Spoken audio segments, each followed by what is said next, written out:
and then you're riding a jet ski and this is your view. That's not fun. So the head's a little bit too high, the chest is just a little bit too low, but in your mouth using this clamp.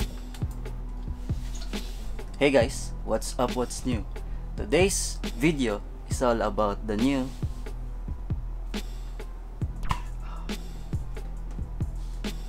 GoPro Hero 7 Black.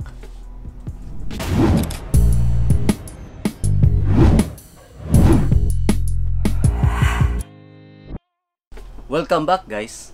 This will be my first GoPro experience since I've been using this for the last 5 years. So I can't really tell if this is the best action cam. But anyways, it says that it has voice control. Let's try. GoPro, turn on. One take. Nice. It has also a command for recording. GoPro, start recording. Oh. Hey guys, I'm here now using the GoPro Hero 7 handheld in a DIY setup, and also I haven't added any microphone accessories. So what do you think about the audio? So enough said, let's go out and make some shots.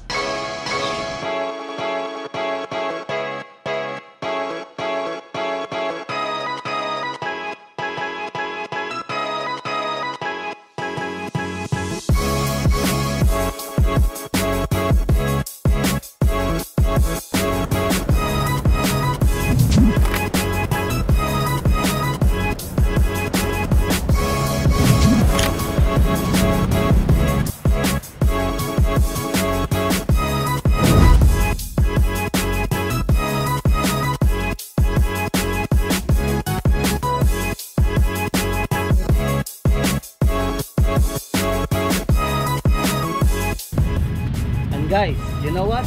You can also shoot vertical videos and photos like this. Great for IG stories. Follow me on Instagram.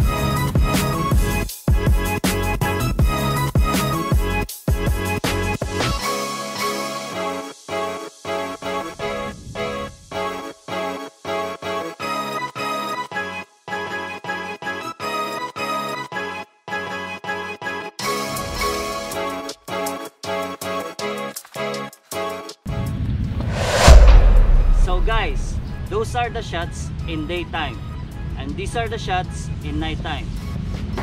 Done with my 5K night run.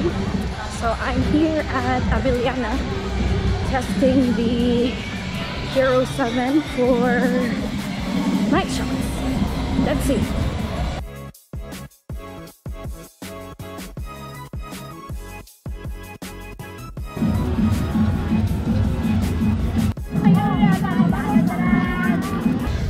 I think that's it.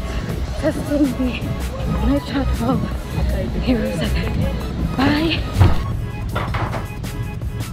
I hope it helped you guys in deciding whether to buy a GoPro Hero 7 or not. But for me, I get it from Peter. Thank you guys for watching, and kita-kits sa next video. Subscribe! GoPro, stop recording.